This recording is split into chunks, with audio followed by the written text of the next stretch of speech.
Assalamualaikum warahmatullahi wabarakatuh. Waalaikumsalam Waalaikumsalam warahmatullahi warahmatullahi wabarakatuh. wabarakatuh. Innal hamdanillah nahmaduhu wa nasta'in wa nastaghfiruh wa na'udzubillahi min syururi anfusina wa min sayyiati a'malina may yahdihillahu fala mudhillalah wa may yudhlil fala hadiyalah. Asyhadu an la ilaha illallah wa asyhadu anna Muhammadan abduhu wa rasuluhu la nabiyya ba'da.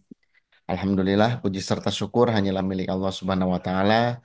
Pada pagi hari ini kita semua dapat bertemu kembali dipertemukan melalui Golden Habit Forum yang alhamdulillah pada pagi hari ini telah memasuki episode yang ke-198. Salawat serta salam mari senantiasa kita curah limpahkan kepada junjungan kita semua, suri tauladan kita, Nabi Muhammad SAW, pada keluarganya, sahabat-sahabatnya, tabiin-tabiatnya, dan juga para pengikutnya hingga akhir zaman.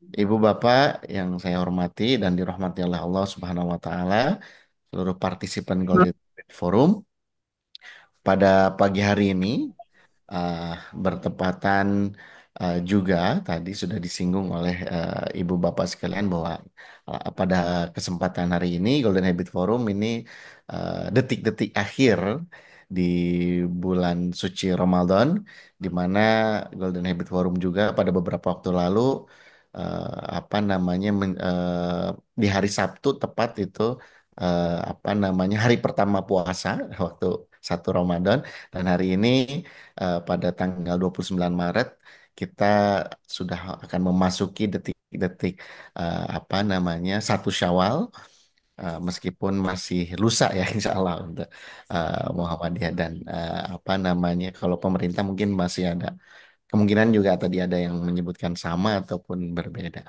Nah, Ibu Bapak sekalian, pada kesempatan kali ini, insya Allah Ustadz kita, guru kita, Ustadz Agus Sukaca, akan membahas sebuah topik berkaitan dengan berakhirnya bulan suci Ramadan, lalu apa yang akan kita lakukan, dan bagaimana setelah Ramadan ini. Insya Allah beliau akan menyampaikan topik sekitar itu. Namun sebelum kita mulai kajian pada pagi hari ini, mari sama-sama kita buka dengan melafazkan basmalah bersama-sama. Bismillahirrahmanirrahim. Bismillahirrahmanirrahim. Terus selanjutnya waktu dan tempat kami persilakan kepada Ustaz Agus. Monggo silakan Ustaz. Assalamualaikum warahmatullahi wabarakatuh. Waalaikumsalam Waalaikumsalam warahmatullahi warahmatullahi wabarakatuh. wabarakatuh. Alhamdulillahi rabbil alamin. Assalatu wassalamu ala asyrafil anbiya'i wal mursalin. Muhammadin wa ala alihi wa sahbihi ajma'in. Amma ba'd, Bapak Ibu, saudara-saudara sekalian, segenap partisipan Golden Habit Forum, rahmakumullah. Alhamdulillah, di jelang akhir Ramadan ini kita dapat bersilaturahim kembali. Tadi di awal-awal, Alhamdulillah, ini Ibu Mas Riah kebetulan berada di Hiroshima, di Jepang, ya, sedang iktikaf di masjid di Hiroshima. Tadi ada putri beliau, ya, ada Ustadz Tarmizi yang juga berada di masjid yang memonitor. Nah, berarti kajian kita ini dimonitor dari Jepang juga. Mudah-mudahan yang dari Malaysia juga monitor, ya. Dan sebagaimana biasanya, Alhamdulillah sebaran peserta Golden Habit Forum mulai Papua, NTT, Sulawesi, Kalimantan, ya. Jawanya lengkap, mulai Timur, Tengah, Jogja, Jawa Barat, DKI, dan Sumatera. Ya, Alhamdulillah sudah ya sebarannya cukup, ya. Meskipun ini masih belum sebanyak biasanya. Ya. Di layar baru terlihat ada 35 partisipan. Ya, ini biasanya di akhir Ramadan ini banyak yang sedang OTW dalam perjalanan untuk mudik. Ya. Nah, mudah-mudahan kita masih tunggu, nanti masih ada yang bergabung kembali. Baik, Bapak Ibu, saudara sekalian, ya, ini di akhir Ramadan ini dulu para sahabat Nabi itu banyak yang merasakan sedih. Kenapa Ramadan segera berakhir? Karena biasanya di bulan Ramadan itu kebanyakan kaum muslimin ya, itu berada di puncak spiritual, di mana di dalam melakukan berbagai macam kebaikan terasa lebih mudah karena memang atmosfernya atmosfer untuk banyak beramal soleh. Kalau di bulan-bulan lainnya itu mengendalikan hawa nafsu itu terasa begitu berat, di bulan Ramadan ini terasa lebih ringan. Sehingga biasanya ya di bulan Ramadan ini kita berada pada puncak spiritual dalam siklus tahunan kita. Nah, inilah para sahabat Nabi merasa sedih ketika akan meninggalkan Ramadan. Nah, apakah Bapak Ibu sekalian juga merasa sedih? Ini sudah tinggal hari ini Sabtu dan besok hari Ahad ya, kita berada di bulan Ramadan. Ya, bahkan ada yang mungkin besok sudah masuk di bulan Syawal. Nah, kita tunggu nanti perkembangannya. Tetapi Bapak Ibu sekalian, mungkin yang perlu kita renungkan ya, di akhir Ramadan ini adalah bagaimana kita bisa mencapai tujuan Ramadan itu. Setelah Ramadan bagaimana? Ya, sebelum kita sampai pada setelah Ramadan bagaimana, sedikit mari kita evaluasi diri kita masing-masing. Apakah puasa kita yang hampir kita selesaikan ini sudah mencapai tujuannya? Allah Subhanahu wa Ta'ala menyeru kepada orang-orang yang beriman, ya ayyuhalladzina amanu kutiba alaikumusiyam. Yang diseru adalah orang-orang yang beriman, ya. Jadi diwajibkan untuk berpuasa kama kutiba alal ladzina min qablikum la'allakum tattaqun, agar kalian bertakwa. Jadi yang diseru adalah orang-orang yang beriman, hasilnya adalah takwa. Nah, orang yang beriman ini menurut Nabi kita, Nabi Muhammad Sallallahu Alaihi Wasallam, itu memiliki sifat yang sangat menakjubkan. Inna amrohu kullahu khair. Walaisa dzaka li ahadin illa lil mu'min. Semua yang dihadapi seorang mukmin itu dampaknya baik dan tidak menjadi seperti itu kecuali atas orang-orang mukmin saja. Apa itu? In asabathus sarra syakara fakana khairallah. Kalau dia mendapati mengalami sesuatu yang baik, nikmat, kelapangan, dan lain sebagainya, adanya syukur. Dan syukur itu akibatnya baik baginya. Wa in asabatu dharra sabara fakana khairallah.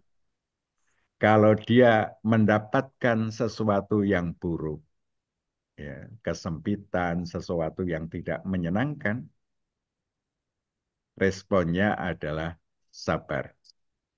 Dan sabar itu akibatnya pun baik baginya. Ini ciri orang beriman yang menakjubkan. Ya. menurut Nabi kita Muhammad Sallallahu Alaihi Wasallam. Dan akibatnya apa? La'allakum tattaqun. Ya. Dari puasa itu akan meningkatkan takwa kita. Nah, takwa ini menurut Abdullah bin Mas'ud radhiyallahu an, ya, itu adalah ayyuta wala yu'sa wa ayyuzkar wala yunsa wa yushkar wala yukfar. Bahwa takwa itu adalah hidup dalam ketaatan, tidak ingkar. Ingat, maksudnya ingat Allah dan tidak melupakan Allah. Allah selalu hadir di dalam pengambilan keputusan untuk melakukan atau tidak melakukan suatu aktivitas. Ya. Dia tidak pernah mengabaikan Allah, tidak lupa. Ya. Maka dia selalu apa? Selalu ingat Allah. Allah selalu hadir di dalam setiap aktivitas-aktivitasnya. Bersyukur dan tidak kufur. Ini definisi takwa menurut Abdullah bin Mas'ud radhiyallahu an. Ya. Ini Bapak sekalian, sebenarnya puasa ini hakikat pentingnya adalah membangun pola aktivitas dan pola respon hidup kita. Ya. Ini yang kita hadapi itu sebenarnya dua hal saja. Melakukan aktivitas yang kita rencanakan, ini berada di dalam kendali kita, dan respon atas peristiwa-peristiwa yang kita tidak bisa kendalikan. Artinya peristiwa-peristiwa yang kita hadapi. Nah, pola aktivitas orang yang bertakwa itu ayyuta, taat. Nah, aktivitas berbasis ketaatan kepada Allah adalah aktivitas-aktivitas yang bernilai ibadah. Tarjih sudah memberikan takrif mahiyal ibadah, ya, apa itu ibadah, yang didefinisikan sebagai at-taqarrub ilallah, aktivitas yang dilakukan dalam rangka mendekat kepada Allah. Terdiri dari imtithali awamirihi, ya, melaksanakan perintah-perintahnya, istinabi nawahihi, menjauhi larangan-larangannya, wal amal bima adina bisyari, dan memastikan aktivitas yang dilakukan itu diizinkan oleh Allah. Jadi intinya tiga itu. Ya. Melaksanakan perintah, menjauhi larangan, dan memastikan keputusan-keputusan kita melakukan sesuatu itu diizinkan Allah Subhanahu wa Ta'ala. Ini pola aktivitas. Ya. Pola responnya apa? Syukur, ya, sabar. Ya. Jadi ketika kita menghadapi segala sesuatu yang kita alami itu, kita ridho sebagai peristiwa yang terjadi atas kita, tinggal respon kita. Kalau itu kebaikan, kita bersyukur. Kalau itu keburukan, kita bersabar. Itulah pola aktivitas yang seharusnya ini kita peroleh setelah kita menjalani puasa ini.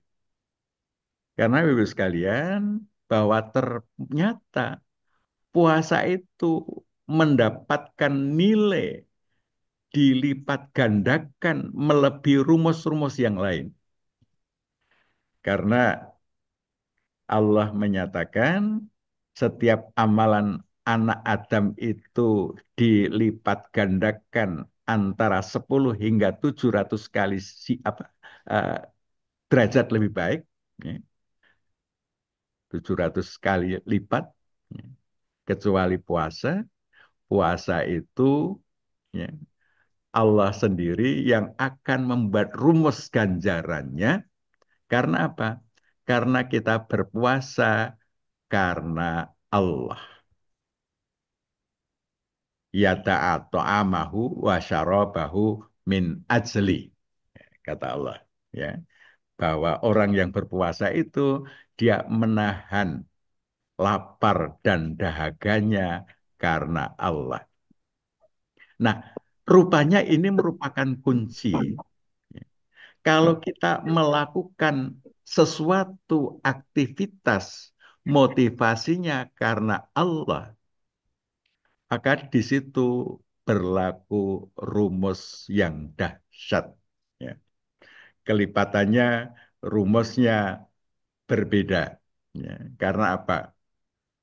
Karena Allah. Itulah yang seharusnya menjadi semangat kita di dalam melakukan aktivitas. Semuanya kita lakukan karena Allah.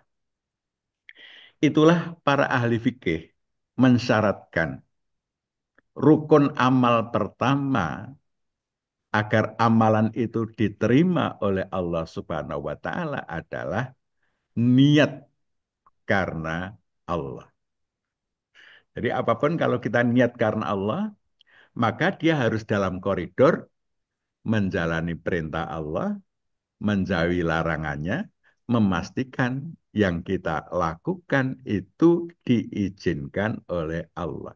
Itu koridor niat karena Allah. Nah, mudah-mudahan puasa ini mengantarkan kita mampu menghasilkan keputusan-keputusan untuk melakukan aktivitas apapun itu dasarnya karena Allah.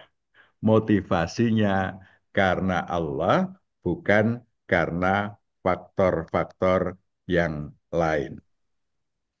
Inilah menurut saya la'allakum tattaqun itu membawa pada sebuah keadaan kita mendesain seluruh aktivitas-aktivitas yang kita lakukan ini menjadi ibadah. Kita memiliki pola aktivitas dan pola respon yang berbasis tuntunan Allah. Sehingga di dalam kita menjalani perjalanan hidup ini, kita akan menghadapi dua hal penting. Yang pertama, hal-hal yang berada di luar kendali kita. Dan yang kedua, hal-hal yang berada di dalam kendali kita. Yang di luar kendali, kita tidak bisa ngatur. Ini tentang waktu, cuaca, mau seperti apa. Kita dalam keadaan sehat apa sakit. Ketemu apa, ketemu siapa, mengalami apa, sampai masalah mati. Itu adalah hal-hal yang kita tidak bisa ngapa-ngapain. Yang bisa kita lakukan apa? Yang bisa kita lakukan respon, merespon terhadap hal-hal yang berada di luar kendali kita. Jadi secara garis besar, aktivitas hidup kita itu terdiri dari dua hal penting. Yang pertama, pilihan melakukan aktivitas. Ini menyangkut perencanaan. Kita bisa merencanakan melakukan apa, memilih melakukan apa. Kita bisa merencanakan, misalnya, sholat-sholat kita selalu kita laksanakan di awal waktu berjamaah di masjid. itu rencana. Dan kita bisa mengendalikan keputusan kita untuk melakukannya. Tetapi ini tidak 100% berada di dalam kendali kita karena kita juga mengalami hal-hal yang di luar kendali. Ya. Nah, sehingga hidup kita merupakan interaksi antara pilihan yang terkendali, yang kita bisa ngatur, dengan hal-hal yang di luar kendali. Nah, yang di luar kendali ini, kita punya pilihan di dalam melakukan respon. Jadi sama-sama hujan, sama-sama banjir misalnya. Tadi waktu mau berangkat ke Etikaf, ternyata sawah di dekat rumah itu meluap, ya, sehingga jalannya itu tergenang sebagian. Ya. Eh, ini kita punya kuat apa punya kewenangan untuk merespon. Ya. Ini bisa menjadi alat, ya, alasan kita untuk tidak berangkat, ya. Atau kita punya cara untuk tetap berangkat. Ini wilayah respon. Ketika kita ketemu orang yang menyebalkan, yang tidak memberikan kenyamanan sama sekali, kita juga punya pilihan respon. Ya. Kita ikut sebel, marah, ya, atau kita memaafkan. Itu adalah pilihan-pilihan yang kita bisa lakukan. Nah, kita di dunia ini melakukan pilihan-pilihan sebenarnya, melakukan amalan apa, dan bagaimana kita merespon terhadap hal-hal yang di luar kendali tadi. Nah, nanti pilihan-pilihan itu akibatnya di akhirat. Apakah kita akan berada di surga, apakah kita akan berada di neraka, itu sepenuhnya bergantung dari pilihan-pilihan yang kita ambil. Allah sudah membuat ketetapan, فَمَن يَعْمَلْ مِثْقَالَ ذَرَّةٍ خَيْرًا يَرَهُ وَمَن يَعْمَلْ مِثْقَالَ ذَرَّةٍ شَرًّا يَرَهُ. Yang berbuat baik, dia akan melihat akibat baiknya.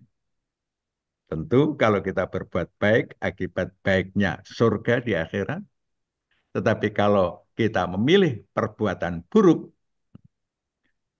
fama ya'mal misqala dzarratin syarrayyarah. Ya. Sesuatu yang tidak baik dipilih dilakukan, maka akibatnya juga tidak baik. Nah, di akhirat akibatnya bisa menjadi neraka. Ini bergantung dari pilihan-pilihan kita terhadap hal-hal yang berada di dalam kendali kita. Kita mau melakukan apa berada di kendali kita merespon terhadap peristiwa yang kita alami, itu juga berada di dalam kendali kita. Fokus pada hal-hal yang di luar kendali, ya, menghabiskan energi, maka kita mesti fokus pada hal-hal yang berada di dalam kendali kita. Nah, Bapak sekalian, secara skematik, puasa ini melatih kita untuk membangun aktivitas hidup kita itu karena Allah, min ajlillah. Ya. Jadi kalau kita sudah membangun semua aktivitas kita karena Allah, itu sesungguhnya kita bertauhid. Karena yang menjadi pertimbangan terpentingnya untuk melakukan atau tidak melakukan suatu aktivitas adalah Allah. Ini riyadhah yang selama bulan Ramadan ini kita lakukan di siang hari, ya, karena kita berpuasa karena Allah. Meskipun kita sedang berada di kamar sendirian, tidak ada orang lain, di situ tersedia berbagai macam jenis makanan, kita tidak akan menyentuhnya, tidak akan mengambilnya, tidak akan memakannya. Karena apa? Karena Allah. Kita berpuasa karena Allah, bukan karena yang lain-lain. Nah, ini kalau kita bisa kembangkan menjadi motivasi setiap aktivitas kita, ini menjadi sesuatu yang dahsyat. Nah, atas dasar tauhid ini kita melakukan aktivitas karena Allah, maka ya, akan membangun akhlak. Ya. Akhlak itu pattern, pola, ya, pola aktivitas, ya, konstruksi batin, ya, yang kalau Rasulullah itu fa inna khuluqun Nabi sallallahu alaihi wasallam kana Al-Qur'an. Akhlak Nabi itu adalah Al-Qur'an. Maka kita juga harus membangun akhlak kita itu Al-Quran sebagaimana dicontohkan oleh Nabi. Ya. Nah, akhlak Al-Quran ini intinya membangun pola aktivitas sesuai syariah, sesuai dengan aturan-aturan yang Allah buat kita. Ini untuk pola aktivitasnya. Kemudian untuk pola responnya, kita mesti ridho terhadap setiap peristiwa yang kita alami, bahwa itu adalah sesuatu yang memang harus kita alami, tinggal respon kita. Kalau dia merupakan kebaikan, kita bersyukur. Kalau dia keburukan, kita bersabar. Inilah inti akhlak. Secara automatically, kita membangun pola aktivitas sesuai syariat Allah, sehingga di dalam memilih aktivitas apapun kita mau lakukan atau kita tahan untuk tidak melakukan, itu pertimbangannya adalah bagaimana Allah mengatur. Pola responnya, ya, kita ridho terhadap semua ketentuan yang Allah tetapkan buat kita, tinggal kita bersyukur dan bersabar. Nah, dengan pola yang seperti ini, maka aktivitas ibadah kita akan menjadi aktivitas ibadah. Ya. Aktivitas karena Allah. Jadi kalau konstruksinya sudah seperti itu, motivasinya karena Allah, tauhid, mekanismenya dengan pola aktivitas sesuai syariat Allah, pola responnya ridho, syukur, sabar, maka semua aktivitas yang kita lakukan itu karena Allah. Ini akan menjadi ibadah. Allah berfirman, "Wa ma khalaqtul jinna wal insa illa liya'budun." Dan tidaklah Allah ciptakan jin dan manusia kecuali untuk beribadah. Sehingga Bapak Ibu sekalian, ya, pola aktivitas kita masuk 3 kriteria tadi. Maka aktivitas kita bangun untuk apa? Menjalankan perintah Allah. Itu kita berjuang. Bagaimana perintah Allah bisa kita wujudkan di dalam aktivitas harian kita. Kemudian larangan Allah kita jauhi. Meskipun menarik, tetapi kita mengeluarkan energi untuk bisa menghindari dari melakukan larangan-larangan Allah. Dan yang ketiga, kita memastikan aktivitas yang kita lakukan hanya yang diizinkan Allah. Ini pola aktivitas yang kita bangun, sehingga dari diri kita hanya akan muncul aktivitas-aktivitas yang diizinkan oleh Allah. Nah, pola responnya, kita menganggap, memperlakukan setiap peristiwa yang kita hadapi adalah ujian, fitnah. Kualitas kita akan bergantung bagaimana kita merespon terhadap peristiwa yang kita alami itu. Yang baik kita syukuri, ternyata tidak mudah untuk bersyukur, karena kalau yang baik itu kecil, banyak orang yang tidak sadar akan kebaikan itu, apalagi kemudian membanding-bandingkan dengan yang lain dapatnya banyak, kok saya cuma sedikit. Yang ada bukan syukur, tetapi malah kufur. Karena apa? Kenapa dia dapat banyak? Kenapa saya kok cuma dapat segini? Jadi menghilangkan kemampuan bersyukur. Sehingga memang wa qalilum min ibadiyas syakur. Ternyata amat sedikit di antara hamba-hamba Allah yang pandai bersyukur.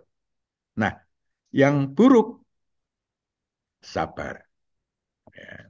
Setiap mendapatkan sesuatu yang tidak menyenangkan, yang buruk, di situ adalah latihan kesabaran.